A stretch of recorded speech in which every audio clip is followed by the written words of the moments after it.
Энэ лалынхаа яагаад дандаа байлж идэх юм болов? Ойлгомжтой ш. Тэд чи архиуж болохгүй. Хуримнасаа өмнө секс хийж болохгүй. Одоо тэгээ юу хийх юм?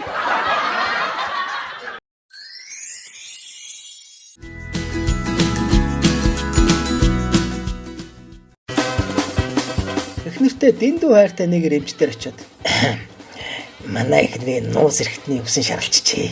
Үгүй тэгээд хүмүүс шоолоод байна гинэ. Одоо яах вэ?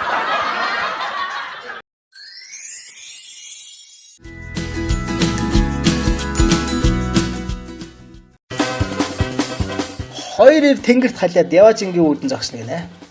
Бурхан нэгнээс нь асууж байна. Чи хөө амьд байхдаа эрэхтнээ хэр сайн ашиглаж байв та? 80% нь секст, 20% нь хөнгөрөхөд Бурханд Яваажингийн хаалгыг онгойлгон түүнийг оруулаад нөгөө нөхрөөс нь бас л өнөө асуулт асуулаа. Харин нөгөө нөхөр би 90% нь хөнгөрөхөд 10% нь л секст ашиглаж байсан гэсэнд Бурхан харамсалтай би чамайг оруулж чадахгүй да. Нөгөө нөхөр ихэд гайхан яагаад? Энд чинь Яваажин болохоос жорлон биш.